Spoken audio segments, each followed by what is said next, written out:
ท่านสาธุชนผู้มีความสนใจในธรรมทั้งหลาย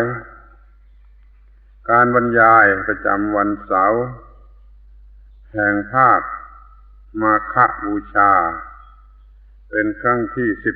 12ในวันนี้อาตมาก็ยังคงกล่าวเรื่องธรรมะเล่มน้อยต่อไปตามเดิมเนื่องจากครั้งนี้เป็นครั้งสุดท้ายของภาคนี้ก็เป็นการกล่าวสรุปข้อความทั้งหมดที่ได้กล่าวมาเราได้พูดกันถึงเรื่องธรรมะเล่มน้อยนั่นคือข้อความที่เป็นที่สรุปรวมของธรรมะทั้งหลายเรียกว่าทั้งจักรวาลของธรรมะเอามาพูดให้เป็นใจความสั้นๆครบถ้วนสะดวกแก่การศึกษาอย่างธรรมดาด้วยภาษาธรรมดาเมื่อจดจำไว้ได้แล้วก็จะประกันความฟั่นเฟือในการที่จะศึกษาธรรมะทั้งหมดทั้งปวงในพระพุทธศาสนาครั้งนี้เป็นการสรุปข้อความทั้งหมดตั้งแต่ต้นจนจบขอให้กำหนดให้ดี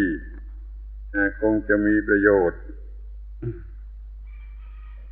ธรรมะเล่มน้อยก็หมายความว่าจะพูดกันให้สั้นที่สุดรวบรวมมาให้หมดที่สุดพูดไว้ในลักษณะที่มันสั้นที่สุดธรรมะทั้งหมดในพระพุทธศาสนาจะมีเท่าไรก็ตามเราอาจจะพูดได้ด้วยข้อความเพียง 2-3 บรรทัดว่าธาตุตามธรรมชาติปรุงแต่งกันจนเกิดสิ่งที่เรียกว่าจิตนี่บรรทัดที่หนึ่งธาตุตามธรรมชาติธาตุทั้งหลายตามธรรมชาติปรุงแต่งกันจนเกิดสิ่งที่เรียกว่าจิตอะไรก็คือจิตทุกอย่างรวมอยู่ที่จิตหรือคือจิตนี่ละเอียดหน่อยต้องพูดกันหลายคำจากอะไรก็คือจิตก็มาถึงโพธิจิตคือจิตอันสูงสุด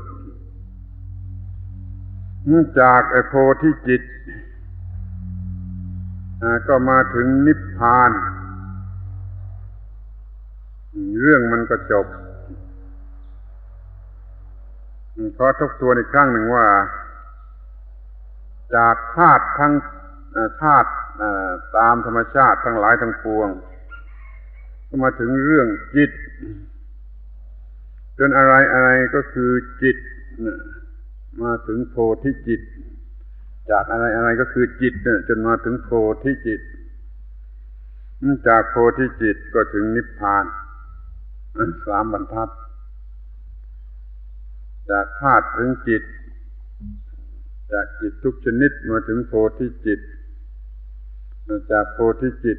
ก็ถึงนิพพานนี่ท่านทั้งหลายฟังด้วยดีสังเกตด้วยดีว่ามันสรุปกันเพียงไรเป็นการย่อมากมายเป็นการย่ออย่างยิ่งเพียงไร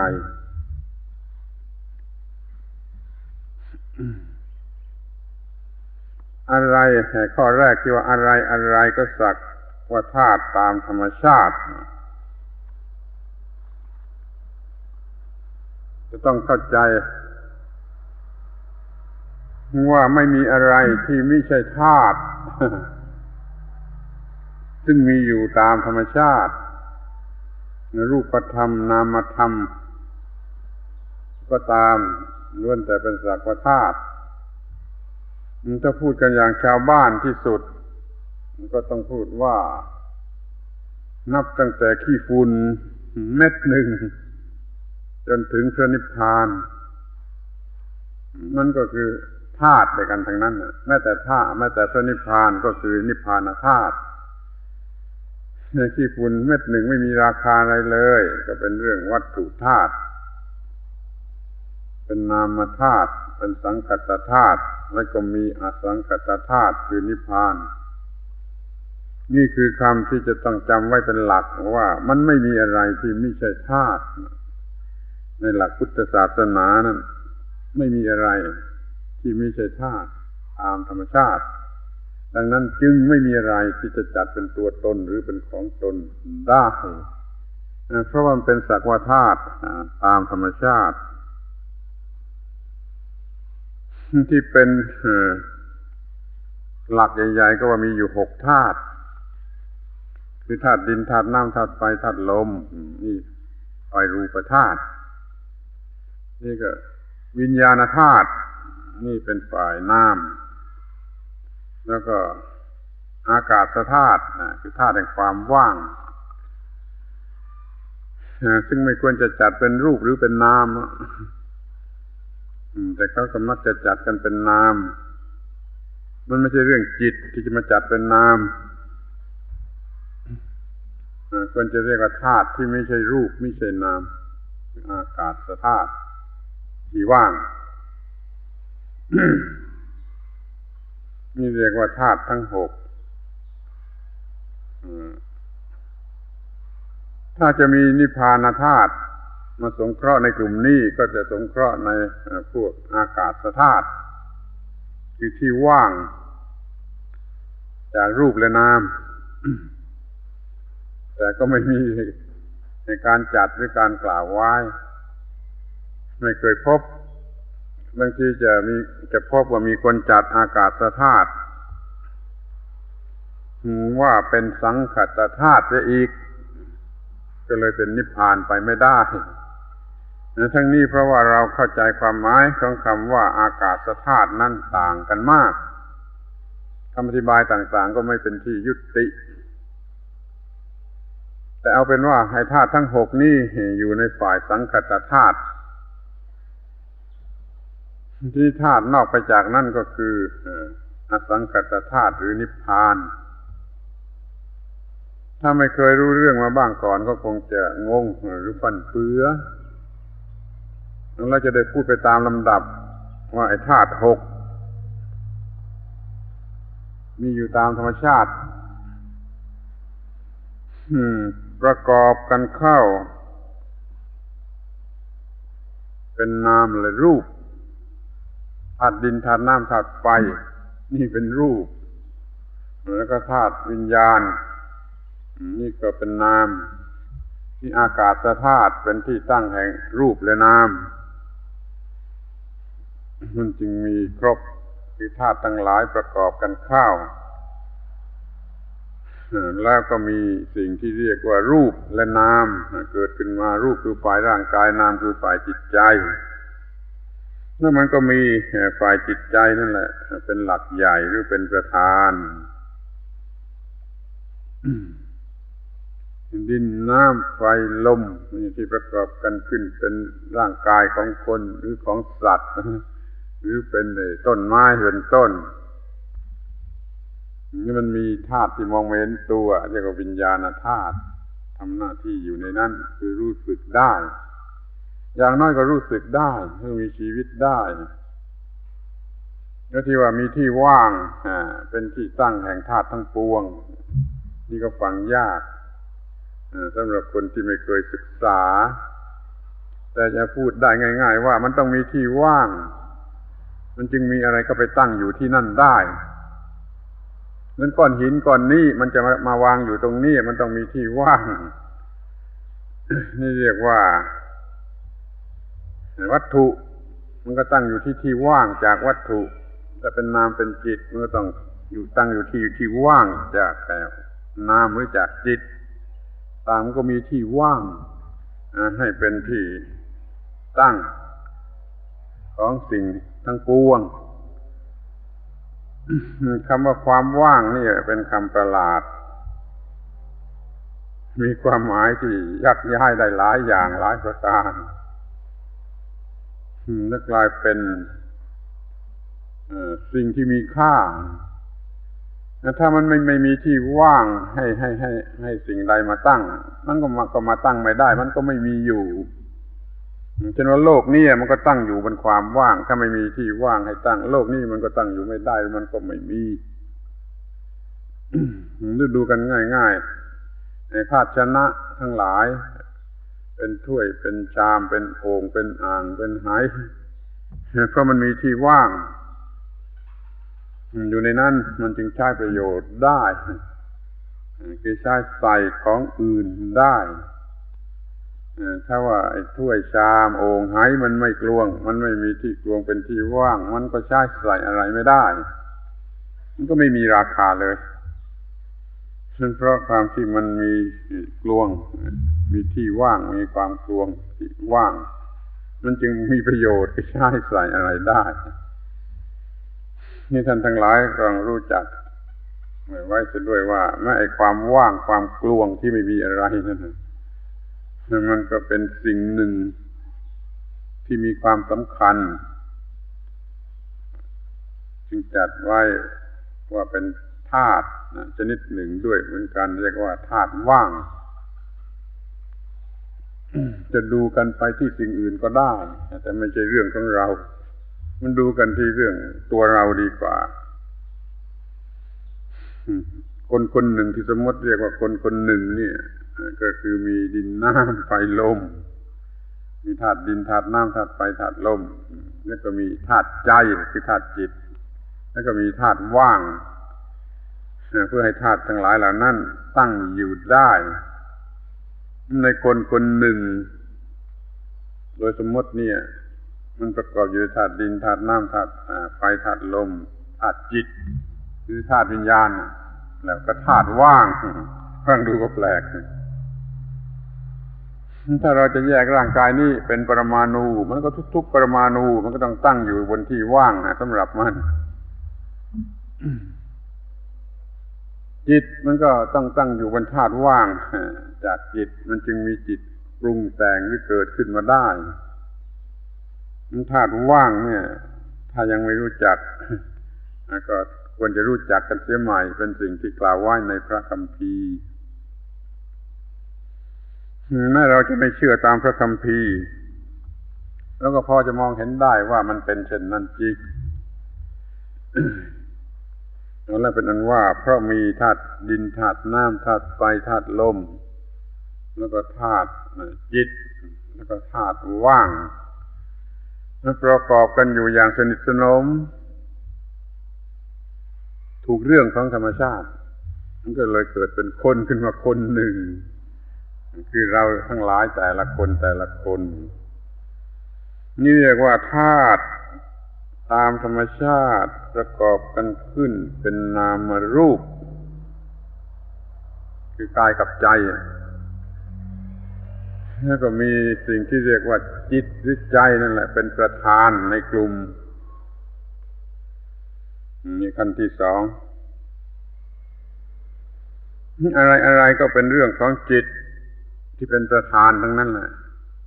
อย่างนั้นอย่างนี้อย่างโน้นปรุงแต่งเปลี่ยนแปลงเรื่อยมาจนถึงระดับที่เรียกว่าไอ้โพธิจิตโพธิจิตคือจิตที่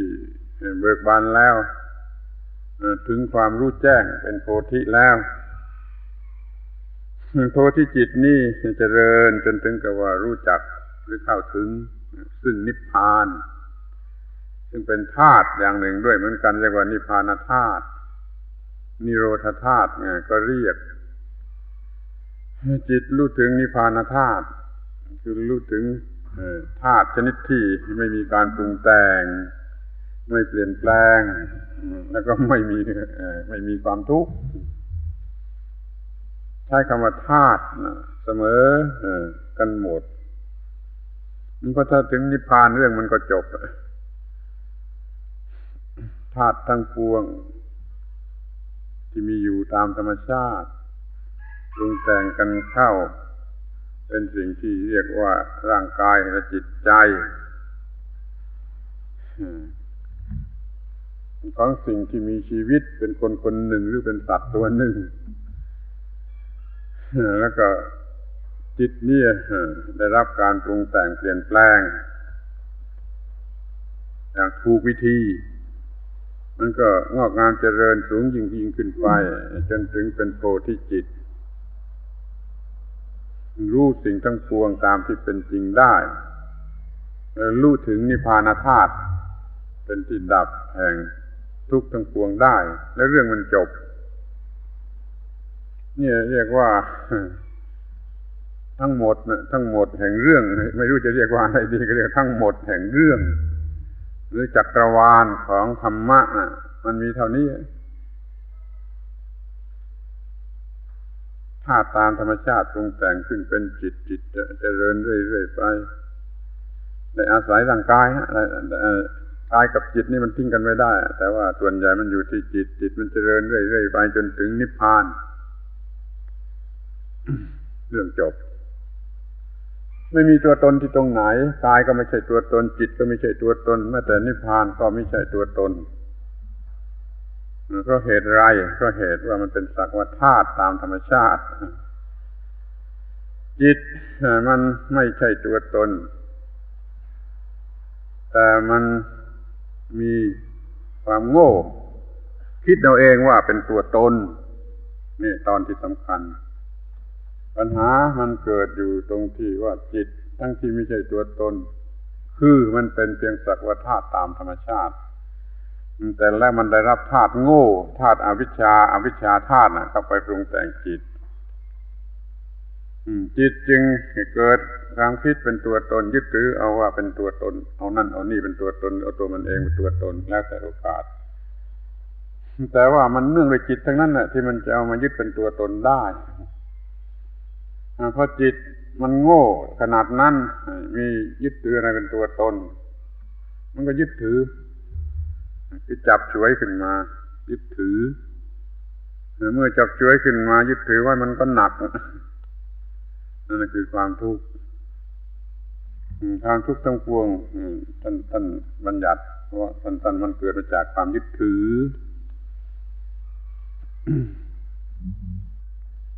ความยึดถือด้วยจิตไม่ได้หมายถึงว่ายึดถือด้วยมือถ้าเป็นเรื่องร่างกายมันก็ยึดถือด้วยมือ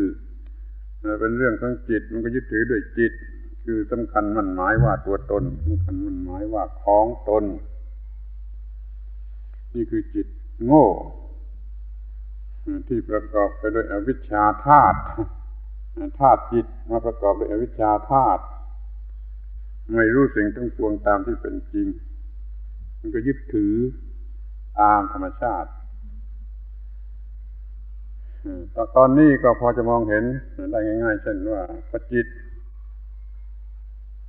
มันได้สิ่งที่ต้องการมากินของอร่อยอยู่ว่าจิตได้รับอร่อยจากของที่กินอยู่นั่นก็ปรุงความคิดต่อไปว่ากูอร่อยคือมีตัวตนสำหรับเป็นผู้อร่อยนั่นก็ถือเอาความอร่อยว่าเป็นความอร่อยของกูที่จริงมันเป็นจิตล้วนๆมันไม่ใช่ตัวตนอะไรแต่มันมีความโง่คืออวิชชามากนี่พอมันได้เห็นสวยๆหรือได้ฟังเพราะได้กลิ่นหอมๆหรือว่าได้กินอร่อยหรือได้สัมผัสที่นิ่มนวลสบายที่สุดหรือได้ความคิดที่สบายที่สุดมันได้ความอร่อยทางตาหูจมูกลิ้นกายเป็นต้นนี่ความคิดของจิตก็งอกออกมาเองเกิดออกมาเองว่ากูอร่อยในความอร่อยต้องมาก่อนจิตนั้นสัมผัสความอร่อยแล้วมันก็ปรุงแต่งความคิดขึ้นมาว่ากูอร่อยนี่ตัวกูเพิ่งเกิดเดี๋ยวนี้เองก่อนนี้ไม่เคยมีตัวกูเดี๋ยวนี้จิตมันคิดโง่ขึ้นมายึดถือโง่ขึ้นมาว่าตัวกู เนี่ยหัวใจของเรื่องที่สำคัญที่สุดที่ถ้าไม่รู้ก็ไม่รู้ถ้าไม่รู้ก็ไม่รู้ว่าเป็นทุกข์เพราะเหตุไรถ้ารู้มันก็เข้าใจได้เป็นทุกข์เพราะว่าจิตมันโง่ก็ยึดถือเอาอะไรว่าเป็นตัวตนขึ้นมามันก็จะยึดถือตัวเองนั่นแหละก่อนว่าเป็นผู้อร่อยคือเป็นตัวกูผู้อร่อย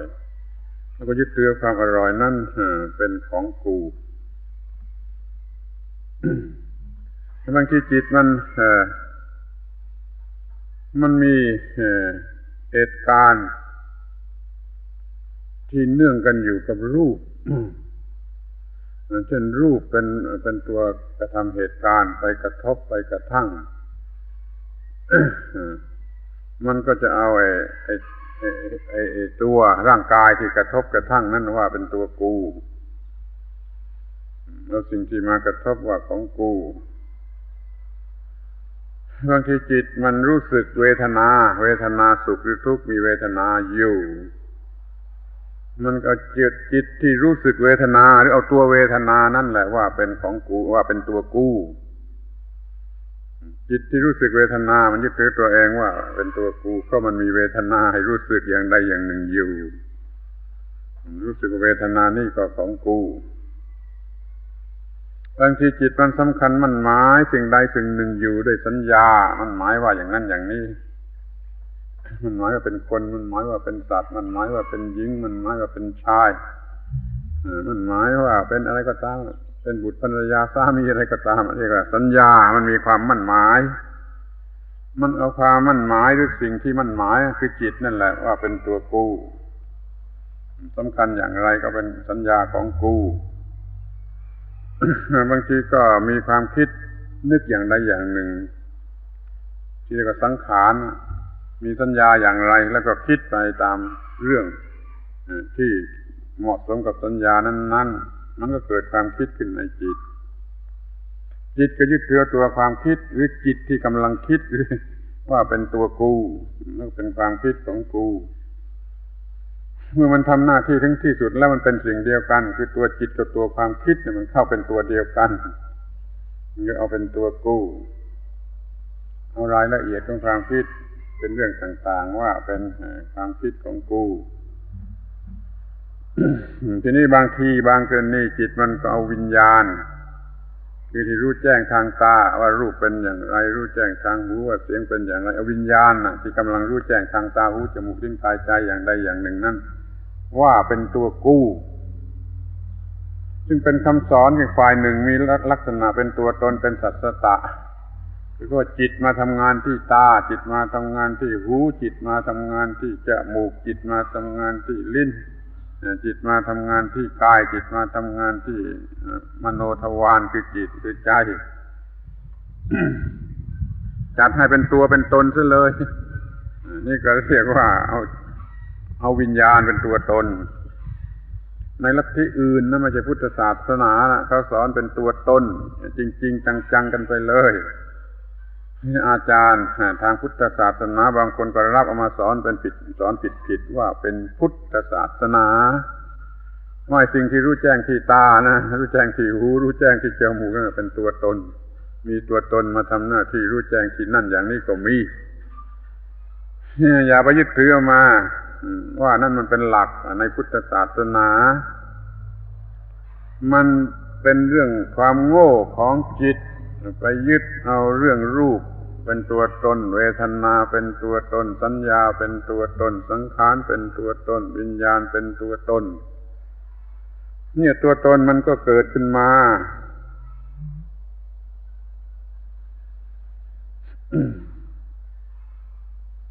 ที่แท้มันเป็นเรื่องการปรุงแต่งทางจิตด้วยธาตุต่างๆกันสิ่งที่เข้ามาปรุงแต่งจิตเช่นรูปก็เป็นธาตุเสียงก็เป็นธาตุกลิ่นก็เป็นธาตุรสก็เป็นธาตุโผฏฐัพพะก็เป็นธาตุธรรมารมณ์ก็เป็นธาตุในตาก็เป็นธาตุหูก็เป็นธาตุจมูกก็เป็นธาตุลิ้นก็เป็นธาตุกายก็เป็นธาตุจิตเองก็เป็นธาตุนี่จะเห็นว่าเป็นธาตุธาตุไปเสียทั้งหมดไม่ใช่ตัวตนแ จับกลุ่มกันเข้าแล้วมันก็ทำงานตามหน้าที่ได้แต่ตัวประธานของมันคือจิตนั่นน่ะมันยังโง่ได้เพราะมันเอาอวิชชาธาตุเข้ามาปรุงมันก็เลยเป็นจิตโง่มันก็มีตัวตนขึ้นมา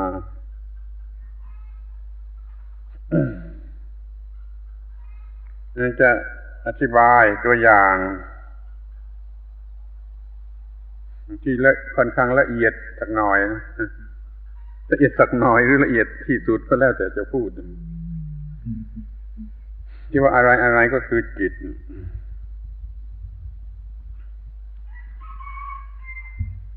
เมื่อมีการเห็นรูปด้วยตาเมื่อมีการเห็นรูปด้วยตาถูกแล้วจิตนั่นแหละทำหน้าที่ที่ตาเมื่อมีการเห็นรูปเพราะว่าไอ้ตาเนี่ยมันกระทบกันกับรูปมากระทบตาเกิดจากจักษุวิญญาณจิตที่เห็นรูปเห็นแจ้งรูปรู้แจ้งรูปว่าเป็นอย่างไรเราจึงพูดได้ว่าไอ้ที่เห็นรูปผู้ที่เห็นรูปนั่นคือจิตแต่อย่าเพิ่งเอาเป็นตัวตนมันเป็นจิตตามธรรมชาติเห็นรูปก็จิตเป็นผู้เห็นที่นี่การเห็นรูปนั้นคือจิตกำลังทำหน้าที่ของมันตามธรรมชาติเมื่อรูปมาถึงตามีจิตทำหน้าที่เห็นนี่ตัวการเห็นนั่นนะคือตัวจิตที่กำลังทำหน้าที่ของมันตามธรรมชาติเพราะว่าจิตมันทำหน้าที่อย่างนั้นในกรณีที่เกี่ยวกับรูปคือตานั่นการเห็นก็คือจิตที่กำลังทำหน้าที่ที่นี่สิ่งที่ถูกเห็นเช่นว่าเห็นต้นไม้อย่างนี้นั่นคือต้นไม้ต้นหนึ่งที่จิตสร้างขึ้นในวิถีแห่งจิตไม่ใช่ต้นไม้ต้นนี้มันเข้าไปในตาไม่ใช่แต่ว่าจิตนั้นมันได้สร้างภาพชนิดนี้เหมือนที่เห็นข้างนอกนี่ขึ้นในภายในระบบของจิตมันจึงเกิดเห็นต้นไม้ต้นนี้ในต้นไม้ต้นที่จิตเห็นนั่นคือต้นไม้ที่จิตสร้างขึ้นไม่ใช่ต้นไม้ต้นนี้ฟังดูให้ดีมันเป็นต้นไม้ที่จิตมันสร้างขึ้นตามวิถีทางของจิตเห็นอยู่ในจิตนั้นสิ่งที่ถูกเห็นก็คือจิตอีกเหมือนกันพูดอย่างนี้คนธรรมดาคงไม่เชื่อหรือว่านักวิทยาศาสตร์ทางฝ่ายวัตถุคงไม่เชื่อแล้วก็รู้กันแต่เรื่องวัตถุแต่ถ้าเรื่องของจิตแล้วมันกลายเป็นว่าอะไรก็คือจิตไปหมดผู้เห็นก็คือจิตการเห็นก็คือจิตสิ่งที่ถูกเห็นก็คือจิตมันถึงขนาดนั้นนี่เรียกว่าเรื่องของจิตอะไรก็คือจิตทบทวนอีกทีหนึ่งก็ได้ว่าไอ้ตาถึงเข้ากับรูปก็เกิดจักษุวิญญาณมีการเห็นรูปผู้เห็นก็คือจิตหรือจักษุวิญญาณนี่การเห็นก็เหมือนมาเกิดจิตเกิดจักษุวิญญาณชนิดนี้แล้วมันก็ทำหน้าที่ของมันเป็นการเห็นตามธรรมชาติคือจิตที่อยู่ในหน้าที่ของจิตก็มีการเห็นคือการกระทำที่เรียกว่าการเห็นดังนั้นการเห็นนั่นก็คือจิตที่ทำหน้าที่อย่างนั้นหรือการกระทำของจิตเป็นตัวจิตนั่นแหละนี่ก็เป็นการเห็นนี่สิ่งที่ถูกเห็นก็คือสิ่งที่จิตมันสร้างขึ้นเพราะการเห็นนั้นเป็นเรื่องของจิตในภายในมันก็เห็นในสิ่งที่เข้าไปกระทบจิตรู้สึกนั่นน่ะมันก็คือสิ่งที่จิตสร้างขึ้นไอ้ของข้างนอกนี่มันเข้าไปในนั่นไม่ได้แต่มันไปสร้างภาพขึ้นได้หมายเปรียบเหมือนหนึ่งว่าไอ้ที่เครื่องรับภาพของกล้องถ่ายรูปเนี่ยมันสร้างภาพขึ้นมาได้ในนั้นแล้วมันก็เห็น นี่มันเลยไม่มีอะไรเหลือไม่มีอะไรเหลือหรอกมันกลายเป็นเรื่องจิตไปหมดผู้เห็นก็คือจิตการเห็นก็คือจิตสิ่งที่ถูกเห็นก็คือจิต ที่ในเรื่องของหูก็เหมือนกันนะผู้ได้ยินก็คือจิตการได้ยินก็คือจิตสิ่งที่ถูกได้ยินก็คือจิต จมูกกลิ่น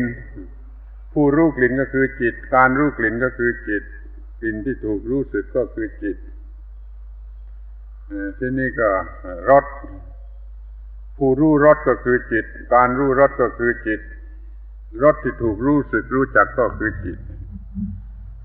นี่สัมผัสผิวหนังเนี่ยผู้สัมผัสก็คือจิตการสัมผัสก็คือจิตการรู้รสสิ่งที่ถูกสัมผัสก็คือจิตที่เรื่องของจิตเอง จิตที่รู้อารมณ์การรู้อารมณ์อารมณ์ที่ถูกรู้มันก็เป็นเรื่องของจิตคือตัวจิตชนิดหนึ่งในลักษณะหนึ่งในขณะหนึ่งคำพูดว่าอะไรก็คือจิตเนี่ยเป็นคำพูดครอบจักรวาล ถ้าเข้าใจก็เข้าใจถ้าไม่เข้าใจก็ไม่เข้าใจจะโทษอาตมาว่าพูดบ้าบอไม่รู้เรื่องก็ได้เหมือนกันแหละมันไม่มีทางพูดเป็นอย่างอื่นมันมีทางพูดแต่อย่างนี้มันไม่รู้จะพูดอย่างไรอีก ขอให้ไปค่อยควรดูเองบ้างเพื่อจะเข้าใจว่าอะไรก็คือจิต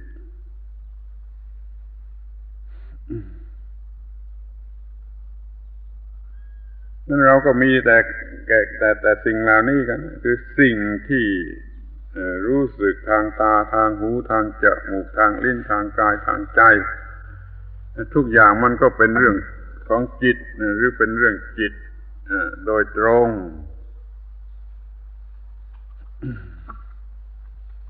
พระพุทธเจ้าในชั้นลึกก็คือจิตที่รู้ธรรมะเป็นพระพุทธเจ้าไอ้ธรรมะก็คือสิ่งที่จิตรู้จนกลายเป็นจิตเสียเองพระสงฆ์ก็คือจิตที่รู้ตามพระพุทธเจ้ารู้มันไม่มีเรื่องอื่นนอกจากเรื่องของจิตพระพุทธเจ้าคือจิตที่รู้ตรัสรู้ไอ้สิ่งที่ตรัสรู้คือสิ่งที่ปรุงขึ้นด้วยจิตในจิตโดยจิตเป็นจิตชนิดนั้นอยู่ในความรู้สึกของจิตนั่นคือธรรมะที่ตรัสรู้พระสงฆ์ทั้งหลายคือจิตทั้งหลายที่รู้ตามอย่างเดียวกัน ทีนี้ถ้าจะมาดูที่ผลที่เกิดขึ้นเป็นบุญเป็นบาปเป็นอะไรเหล่านี้มันก็เป็นเรื่องของจิตในลักษณะอย่างนี้เรียกว่าบาปเพราะมันผิดคือมันไม่ถูกและเป็นทุกข์แต่เป็นเรื่องอย่างนี้มันก็เรียกว่าบุญเพราะมันไม่ได้เป็นทุกข์มันรู้สึกเป็นสุขหรือว่าแม้แต่ว่าไม่หวั่นไหวไม่จัดเป็นบาปเป็นบุญเป็นเขาเรียกว่าอเนนชาอย่างนี้มันก็ยังเป็นเรื่องของจิตหรือมันอยู่เหนือโลกมันขึ้นพ้นอำนาจของสิ่งเหล่านี้เรียกว่าเหนือโลกมันก็ยังคือจิตนั่นจึงมีคำเรียกจิตเนี่ยต่างๆกันเป็นกามาวจรจิตรูปาวจรจิตก็ได้รูปาวจรจิตโลกุตตรจิตมันไม่มีอะไรที่ไม่ใช่จิตที่อยากจะให้สังเกตตามลำดับกันอีกแนวหนึ่งเพื่อให้รู้ทีเดียวหมดทั้งหมดจะมีคำสัก3 คำให้4 คำดีกว่าสัก4 คำจำให้ดีกับ4 คำคือคำว่าบาปคำหนึ่งคำว่าบุญคำหนึ่งคำว่าอเนนชาคำหนึ่งคำว่าโลกุตระอีกคำหนึ่ง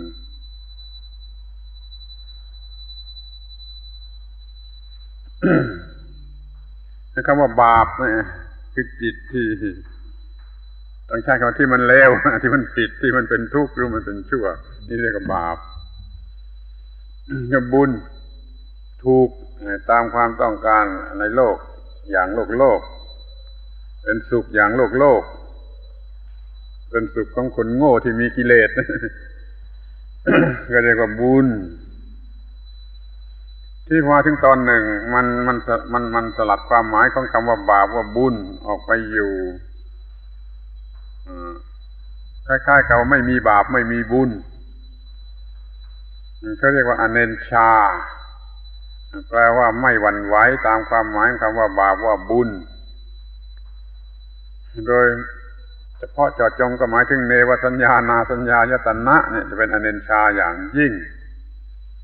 หรืออรูปฌานทั้งหมดเป็นอเนนชาอย่างยิ่งบางอาจารย์ขยายความต่ำลงมาถึงจตุตถฌานว่าก็เป็นอเนนชาด้วยเหมือนกันถ้าบาปมันเผ็ดถ้าบุญมันหวานแล้วแต่จะใช้คำไหนนะถ้าว่าบาปมันขมถ้าบุญมันหวานแต่ถ้ามันไม่บาปไม่บุญไม่ขมไม่หวานนั่นแหละมันจะมีความหมายแห่งอเนนชาเป็นจิตที่เป็นสมาธิไม่สนใจกับบุญกับบาปพวกนี้เป็นอเนนชาแต่มันยังมีความรู้สึกในเวทนาในสัญญาในอายุที่มันสูงขึ้นไปจากนั้นอีกก็เป็นโลกุตระคือเหนือโลกเหนือความหมายแห่งโลกเหนือคุณค่าของรูปเสียงกลิ่นรสโผฏฐัพพะธรรมารมณ์เรียกว่าโลกุตระ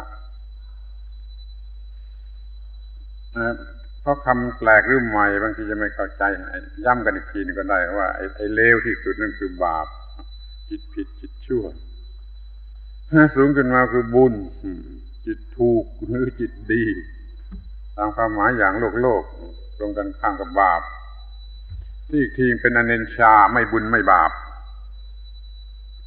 แต่ก็ยังเป็นสังขารอันหนึ่งเป็นไปตามเหตุตามปัจจัยนี่ไม่ค่อยจะพูดถึงกันไม่ค่อยจะรู้จักกันระบุเอาอารูปฌานเป็นหลักนี่ไม่บุญไม่บาปไม่มีความรู้สึกบุญหรือบาปคือมันเฉยไปได้มันก็ว่าไม่หวานไม่ขมถ้าขมก็เป็นบาปถ้าหวานก็เป็นบุญที่ไม่หวานไม่ขมมันก็มีอยู่นี่ให้มันเป็นอเนนชาแต่ถ้ามันหมดพ้นไปจากนี้คือมันไม่มีการปรุงแต่งเลยแล้วก็เรียกว่าเป็นโลกุตระรู้จักสิ่งนี้คือรู้จักทั้งหมดไม่ยกเว้นนะผู้ใดรู้จักสิ่งทั้งสี่นี้ผู้นั้นก็จะรู้จักหมดทุกสิ่งไม่มีอะไรเหลือ ถ้าจะให้มันง่ายข้าวเราก็มาดูตรงที่สมมติโดยภาษาคนนี่มันเป็นพูดภาษาธรรมนะที่ว่าเนี่ยเรื่องบาปเรื่องบุญเรื่องอเนนชาเรื่องโลกุตระที่มาดูโดยภาษาคนก็จะมีสักสี่ชนิด4ระดับเหมือนกันว่านรกเลวมากต่ำมากนรกแล้วก็สูงขึ้นมานิดมาอีกชั้นก็คือมนุษย์มันดีกว่านรกที่นี่สูงขึ้นไปกว่านรกก็คือเทวดาเทพกระทั่งชั้นพรหมก็คือเทพที่สูงขึ้นไปอีกก็คือนิพพานนี่จะพูดในเป็นสมมติเหมือนกับเป็นวัตถุเป็นโลกเป็นอะไรขึ้นมาโลกนรกต่ำสุดสูงขึ้นมาเป็นโลกมนุษย์คือผิวดินนี่ที่นี่สูงขึ้นมาอีกเป็นเทวดาใน6ชั้นนั้นก็ดีรูปพรหมก็ดีอรูปพรหมก็ดีเขาเรียกว่าเทวดาไปหมดพ้นไปอีกก็มีแต่นิพพานพ้นพรหมโลกไปอีกก็มีแต่นิพพานต่ำสุดคือนรกสูงขึ้นมาถึงผิวดินคือมนุษย์สูงขึ้นไปบนฟ้าเรียกว่าพวกเทพพวกเทวดาพ้นนั่นหมดเลยก็เรียกว่านิพพาน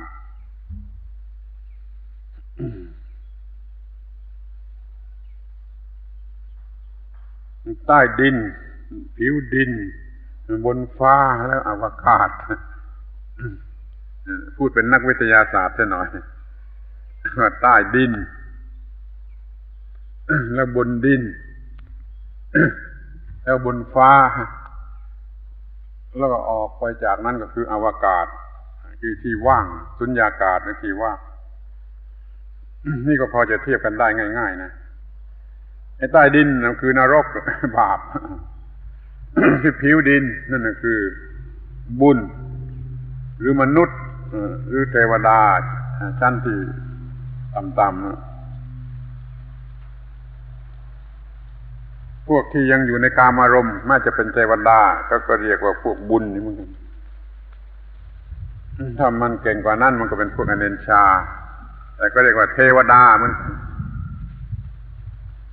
สูงจากนั้นเป็นนิพพาน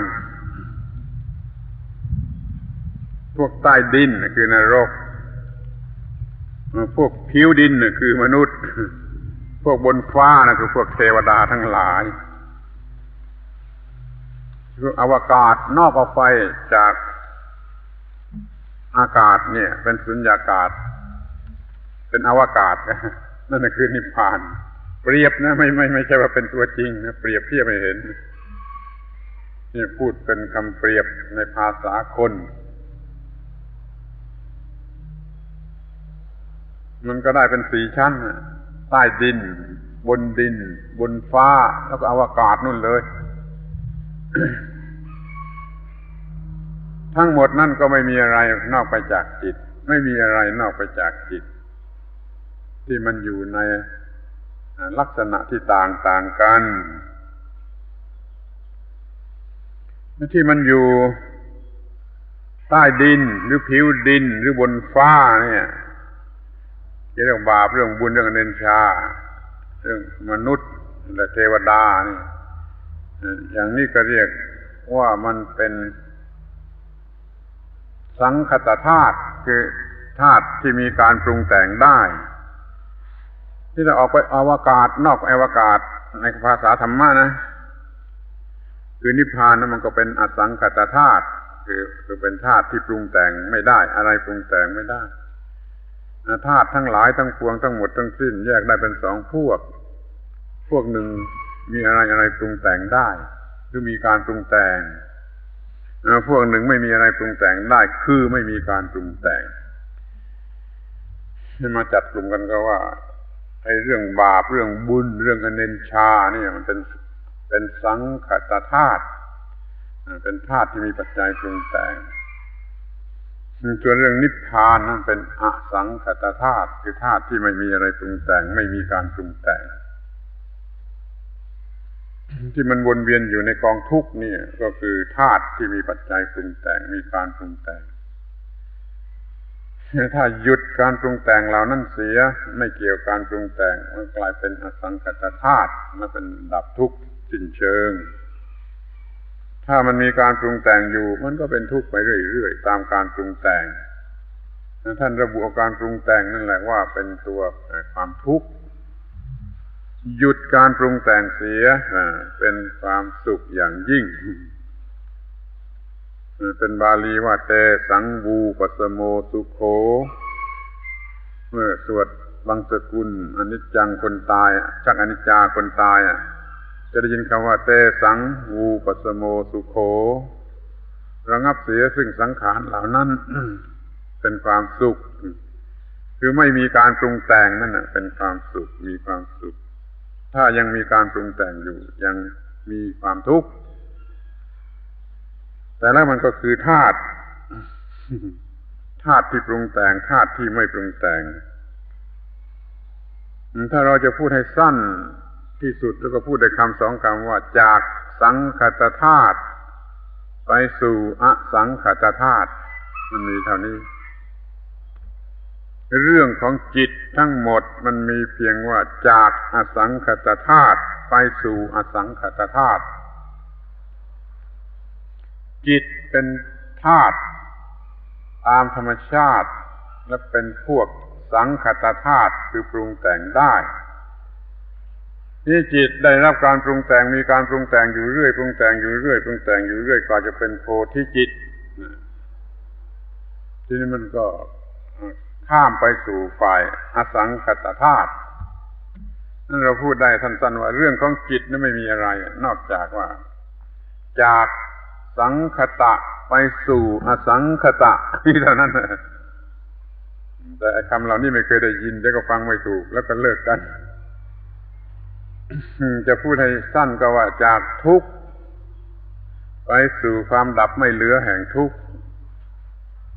เรื่องของจิตอันยืดยาวกว้างขวางเนี่ยมันไม่มีอะไรนอกจากว่าจากความทุกข์ไปสู่ความดับไม่เหลือแห่งทุกข์ธรรมะทั้งหมด ธรรมะทั้งหมด 84,000 ธรรมขันธ์หรือเท่าไรก็ตามมันมีย่อๆสั้นๆเพียงว่าจากความทุกข์ไปสู่ความดับไม่เหลือแห่งทุกข์ถ้าพูดโดยปรมัตถ์หน่อยก็พูดว่าจากสังคตะไปสู่อสังคตะเรื่องมีเท่านั้นอะไรมันก็เป็นสักแต่ว่าจิตแล้วมันก็มีอาการคือจากสังคตะแล้วก็ไปสู่อสังคตะแล้วเรื่องมันก็จบนี่คือความหมายคำว่าธรรมะเล่มน้อยธรรมะเล่มเล็กธรรมะเล่มจิ๋วมันมีพูดได้เพียงไม่กี่คำอย่าลืมทบทวนที่พูดทีแรกมาจากธาตุตามธรรมชาติปรุงแต่งกันมามีจิตอะไรก็คือจิตจนกว่าจะมีโพธิจิตขั้นมีโพธิจิตแล้วก็มาถึงนิพพานเลิกกันจบกันยับตายเรื่องจบ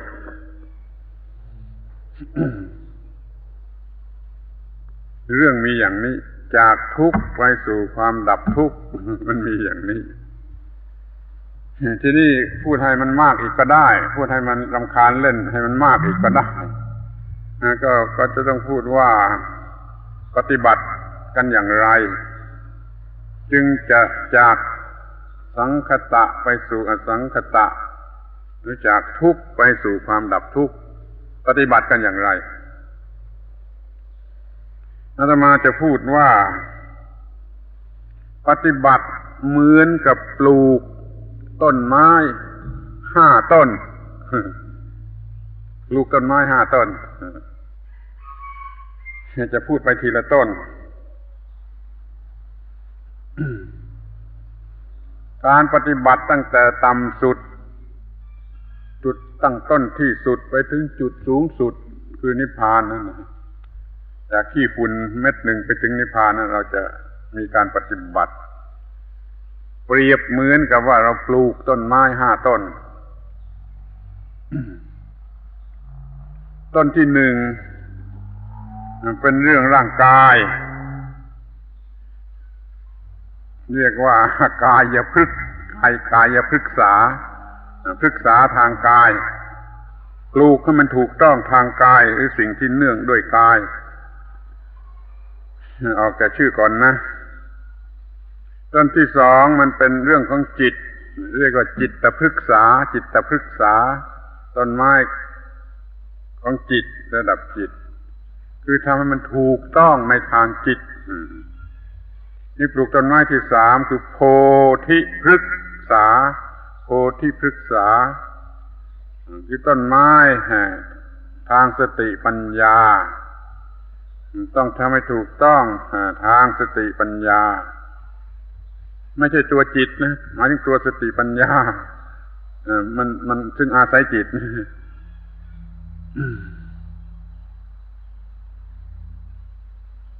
ที่นี่ต้นที่4เมตตายพฤกษาแห่งความเมตตาได้4 ต้นเมื่อตะกี้เรียก5 ต้นให้ไปเติมไอ้วจีพฤกษาก็ไปต้นหนึ่งที่จริงก็ไม่อยากจะแยกออกไปเพราะมันอยู่ที่กาย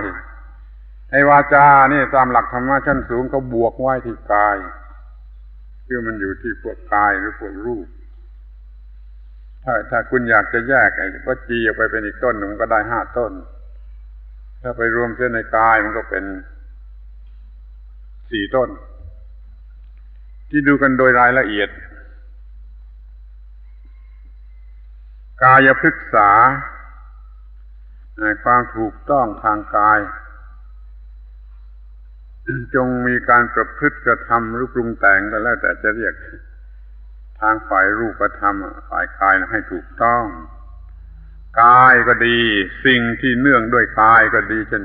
เครื่องใช้ไม้สอยบ้านเรือนอะไรก็ตามนี่เขามันเนื่องด้วยกายอยู่ด้วยกาย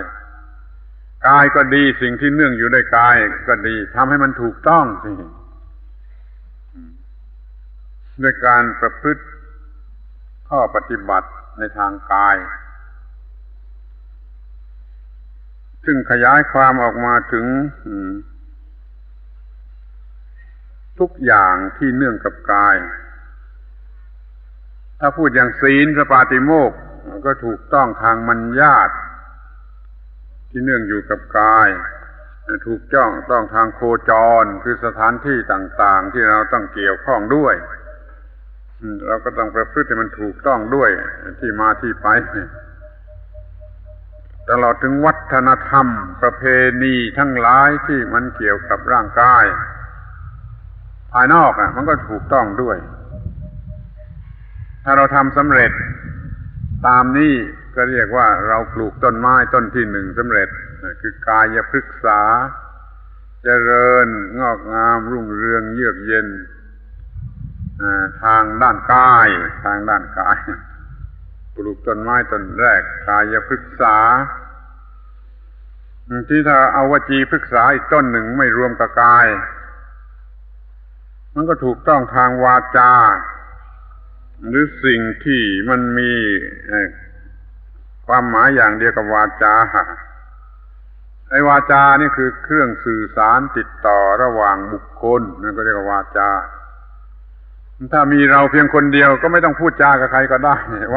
วาจาก็เลิกไปเองแต่โดยเหตุที่มันมีหลายคนมันก็ต้องมีสื่อสำหรับติดต่อมันก็คือวาจานั่นวาจาและสิ่งที่ทำหน้าที่อย่างเดียวกับวาจาคือการสื่อสารใดๆก็ตามจะเป็นการเขียนรูปเขียนภาพเขียนอะไรก็ตามมันก็เป็นพวกวาจาโดยกันทั้งนั้น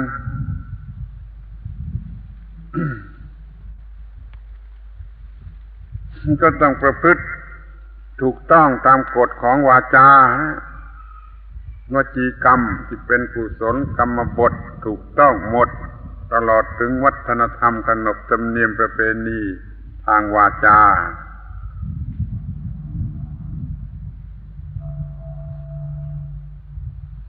ถูกต้องหมดทางวาจาไม่มีโทษทางวาจาก็เรียกว่าปลูกต้นไม้ต้นนี้สำเร็จคือวจีพฤกษาแต่ถ้าไม่แยกมันก็รวมอยู่ในคำว่ากายพฤกษา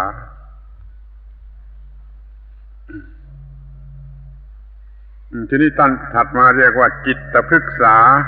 ระบบจิต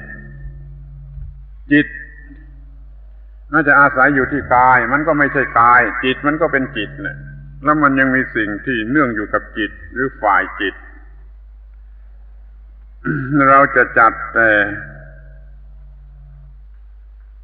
อุปกรณ์ของจิตเช่นระบบประสาททั้งหลายนี่ก็เรียกว่าฝ่ายจิต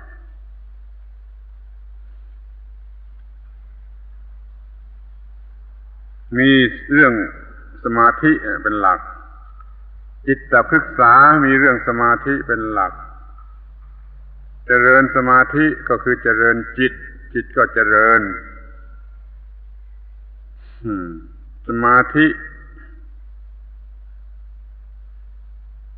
ที่คนเขารู้จักกันก็จะเพียงว่าอยู่นิ่งๆไม่คิดนึกอะไรแต่สมาธิแท้ตามความหมายในธรรมะนั้นคือว่าจิตมัน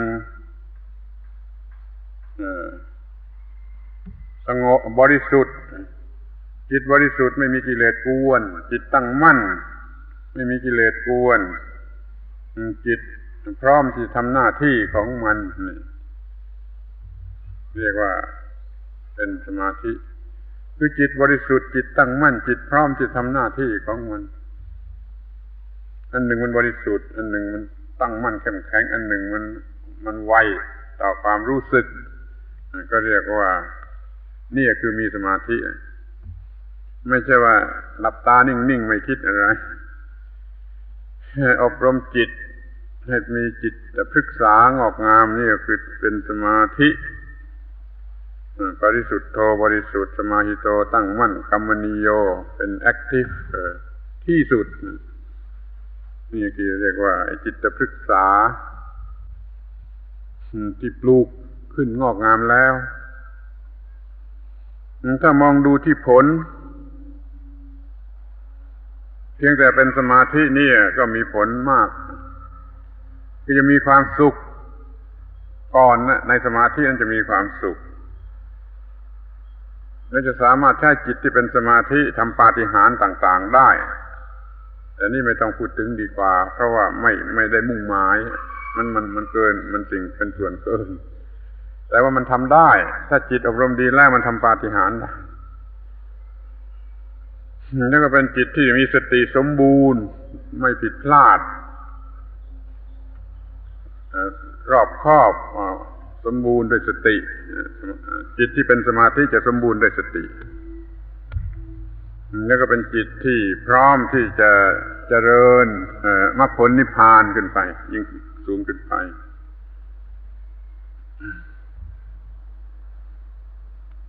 มันออกมาถึงระบอบ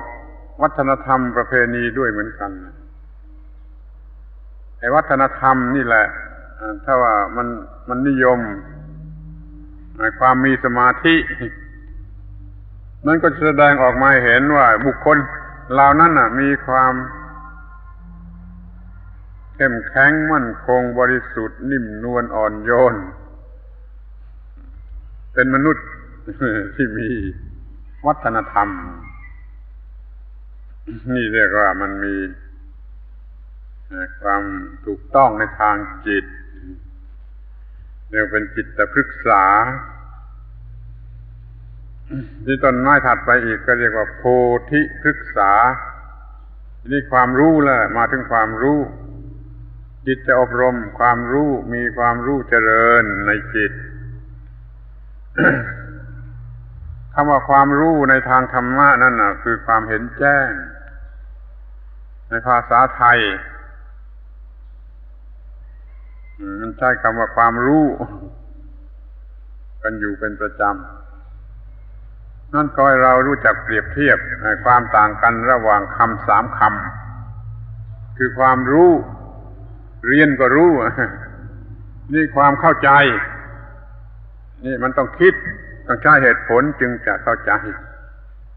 นี่ความเห็นแจ้งนี่คือดูในขั้นสุดท้าย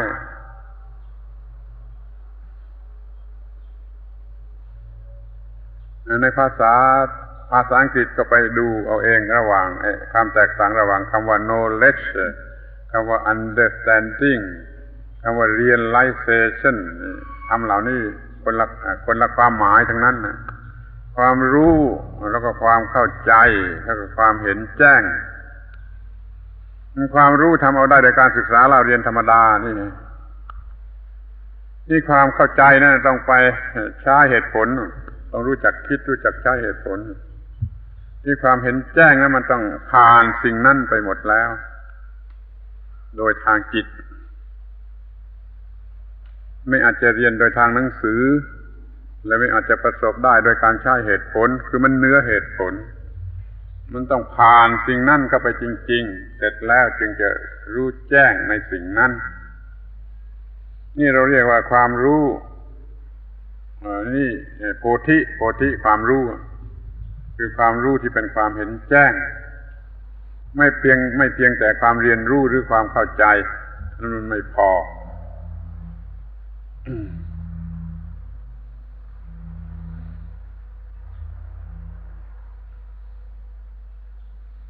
นี่ความรู้มันก็ไปจบเอาที่รู้ที่เห็นแจ้งต่อพระนิพพานเมื่อจิตมันอบรมดีแล้วมันก็รู้จนรู้ความไม่ยึดถือสิ่งใดๆไม่ปรุงแต่งด้วยสิ่งใดๆเรียกว่ารู้แจ้งนิพพานคำว่ารู้แจ้งนิพพานดีกว่านิพพานนั่นคือความ ว่างจากความทุกข์ว่างจากความทุกข์ว่างจากกิเลสเมื่อไรเราว่างจากกิเลสว่างจากความทุกข์แม้ชั่วขณะหนึ่งก็เรียกว่ามีนิพพานชนิดชั่วขณะมีนิพพานชนิดชั่วขณะมีได้ตามธรรมชาติที่ไม่ได้ทำอะไรนักก็ได้คือบางเวลาหรือบางคราวเหตุปัจจัยแวดล้อมเหมาะสมกิเลสไม่เกิดแก่เราจิตความทุกข์ไม่เกิดแก่เราจิตของเราสงบเย็นตามธรรมชาติมีได้ง่ายเมื่อไปนั่งไปอยู่ในที่ที่มันไม่มีสิ่งยั่วยุกิเลสหรือแม้ตามธรรมดาจิตมันก็ต้องการจะหยุดจะพักของมันได้มันขี้เกียจไปรับอารมณ์มันก็หยุดได้เหมือนกันเมื่อกิเลสไม่เกิดความทุกข์ไม่เกิดเรียกว่านิพพานชั่วขณะตามธรรมชาติซึ่งเราก็มีกันอยู่ด้วยกันทุกคนแล้วก็บ่อยๆถ้าว่าผู้ใดไม่มีจิตใจสงบเย็นชนิดนี้เสียเลยคนนั้นก็เป็นบ้าแน่นอนแหละมันเป็นบ้าแหละตายแล้วแล้วไม่ได้มานั่งอยู่นี่มันมีการพักผ่อนของจิตใจในวิธีนี้พอสมสัดสมส่วนกันไปคำนวณดูเองกันแล้วกันว่าวันคืนหนึ่ง24 ชั่วโมงนี่เรามีจิตร้อนด้วยกิเลสกี่ชั่วโมงแล้วก็เย็นว่างจากกิเลสกี่ชั่วโมงแล้วก็ชอบไปสิ่งนี้คือว่างจากกิเลสแม้ชั่วคราวนี่ให้มากๆมันจะได้รู้จักชิมรสของกิเลสและความไม่มีกิเลสเปรียบเทียบกันดูเวลาที่มีกิเลสร้อนมันก็ตกนรกก็ลองชิมดูสิเวลาที่ไม่มีเวลาที่ได้ของอร่อยเหมือนกับสวรรค์ก็ลองชิมดูสิในเวลาที่มันไม่มีกิเลสไม่มีสิ่งรบกวนเลยก็ชิมดูสิ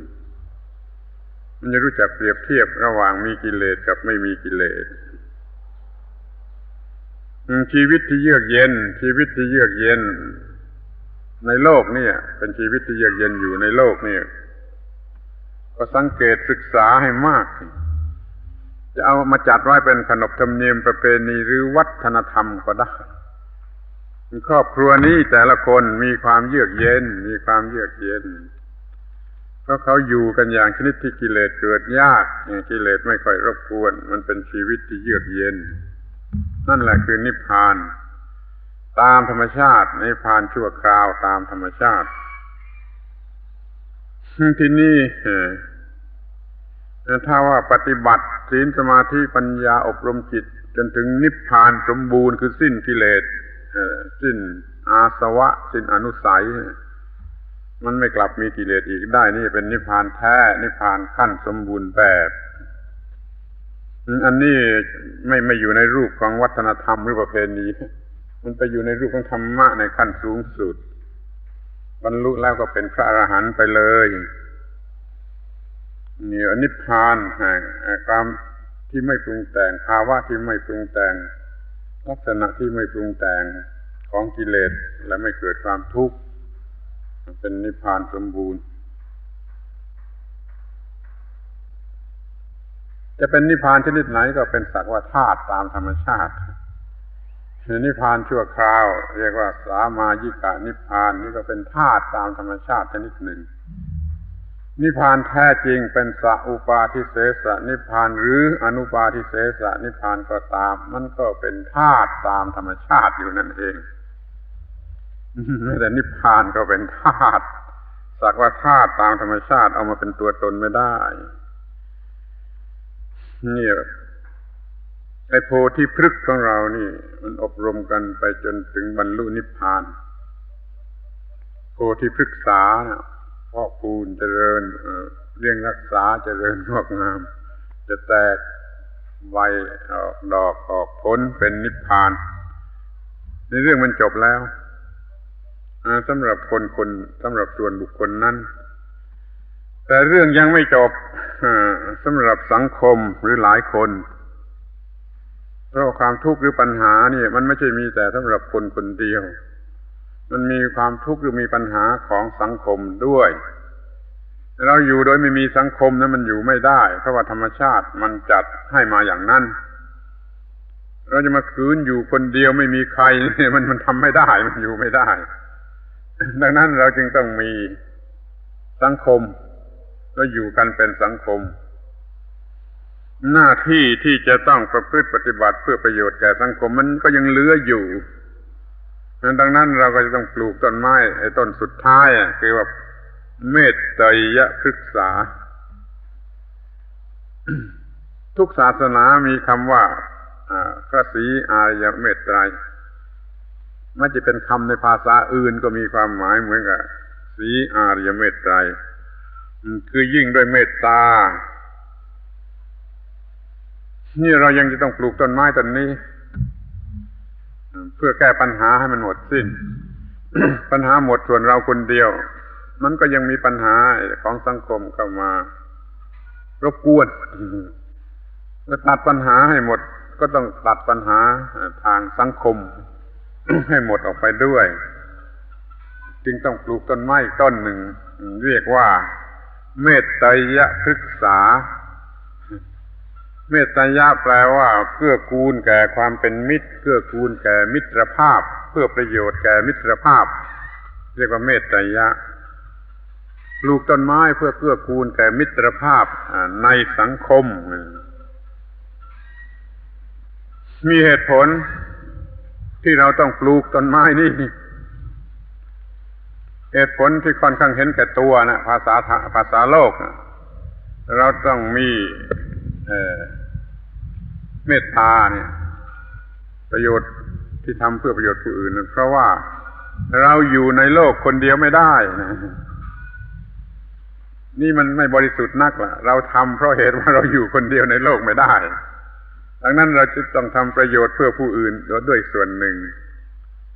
เหตุผลทางโลกียะหรือทางศีลธรรม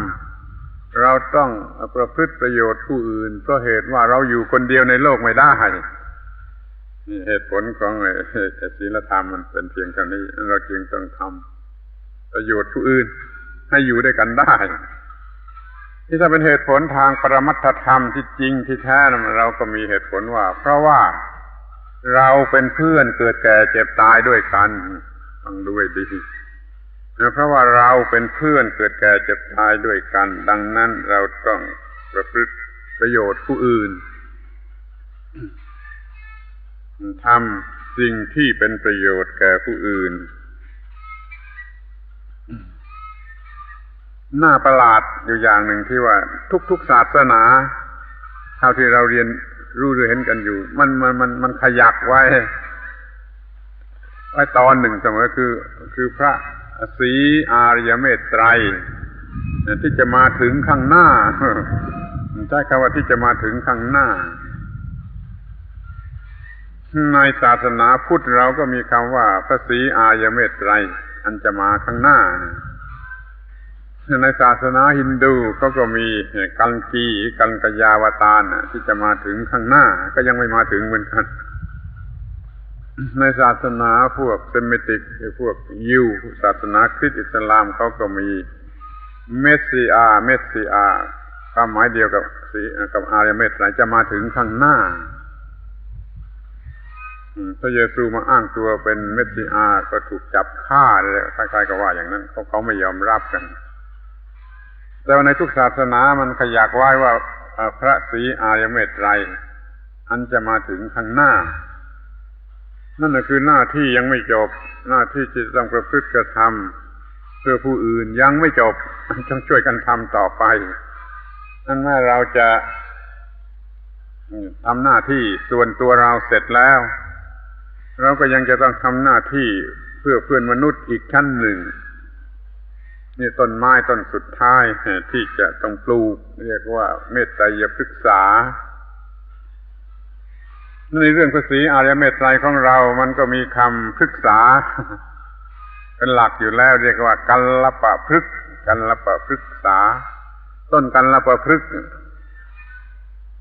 ที่ว่าใครต้องการอะไรไปที่ต้นกัลปะพฤกษ์แล้วก็ได้ทั้งนั้นในศาสนาพระศรีอริยเมตไตรมันมีต้นกัลปะพฤกษ์ ในภาษาในศาสนาฮินดูมันก็ใช้คำว่ากัลลปะดรูมะก็แปลว่าพฤกษ์เหมือนกันในภาษาบาลีฝ่ายพุทธนี่ว่ากัลลปะพฤกษ์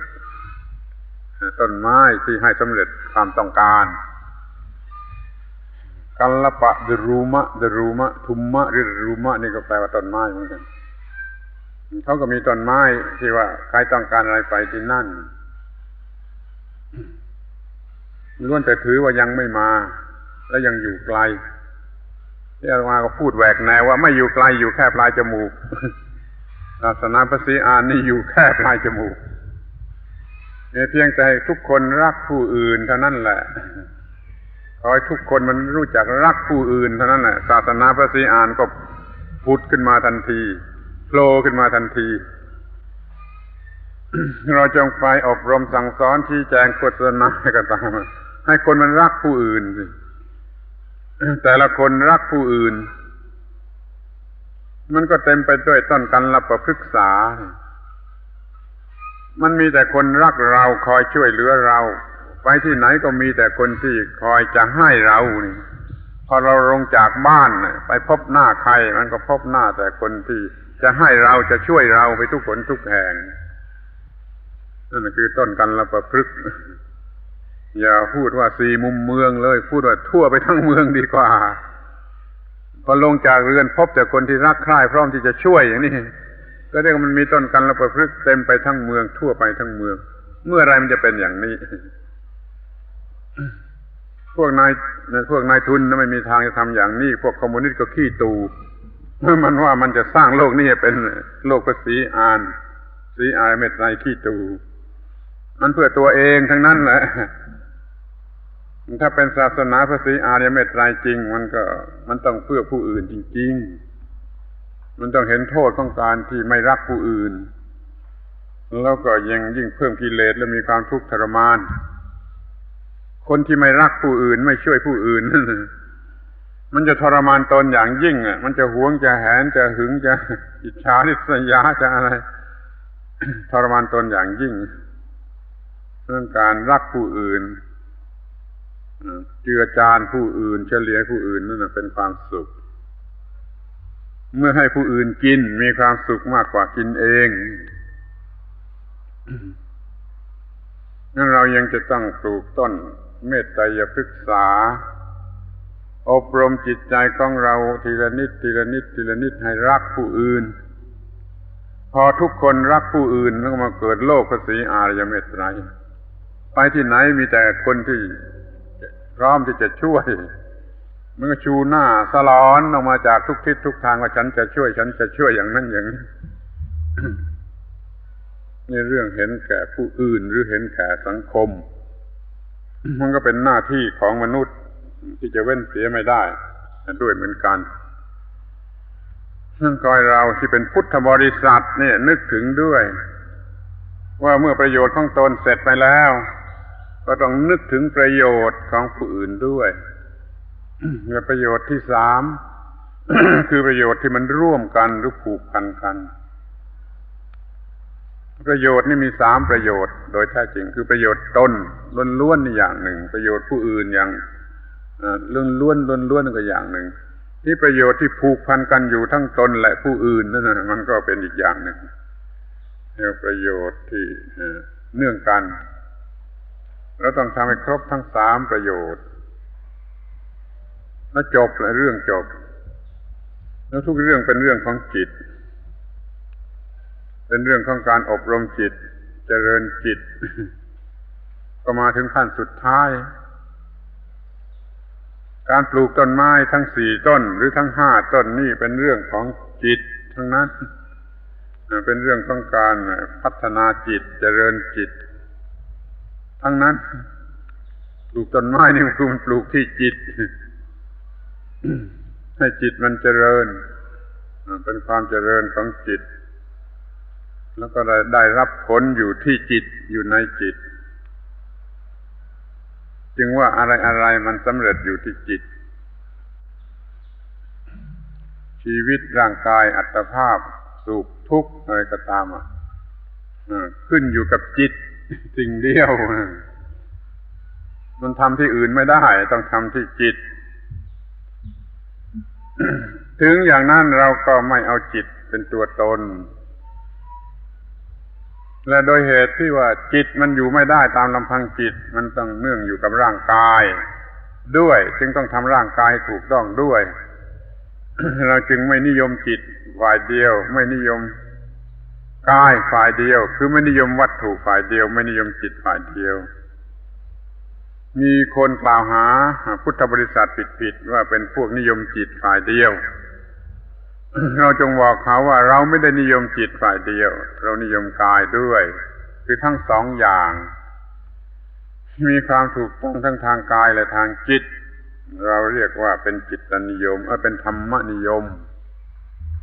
นิยมกายอย่างเดียวเรียกว่าวัตถุนิยมนิยมจิตอย่างเดียวเรียกว่าจิตตนิยมนิยมทั้งสองอย่างให้มันถูกต้องพร้อมๆกันเรียกว่าธรรมนิยมหรือมัชฌิมานิยมมัชฌิมนิยมพุทธศาสนาเป็นธรรมนิยมจัดการกับจิตที่มีร่างกายเป็นฐานรองรับใช้คำว่านามรูปนามรูปไม่แยกกันนามกับรูปคือกายกับจิตนี่ไม่แยกกัน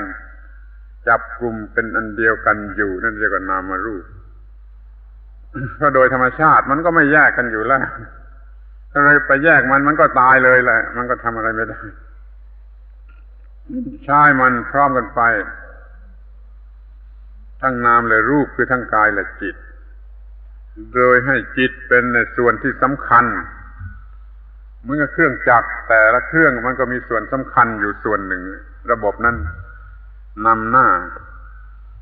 ในชีวิตนี้ก็ระบบจิตนี่มันนำหน้าระบบกายแต่ว่าจะใครสำคัญกว่าใครมันก็ไม่ได้เพราะมันขาดไม่ได้ขาดอย่างใดอย่างหนึ่งไม่ได้มันต้องมาด้วยกันแต่โดยเหตุที่จิตมันทำอะไรได้มากกว่าและสามารถจะนำร่างกายได้ด้วยจึงยกเอาจิตเป็นเรื่องสำคัญว่าอะไรมันสำเร็จอยู่ที่จิตแม้ร่างกายมันก็ขึ้นอยู่กับจิตมันเป็นไปตามอำนาจของจิตนี่ธรรมะเล่มน้อย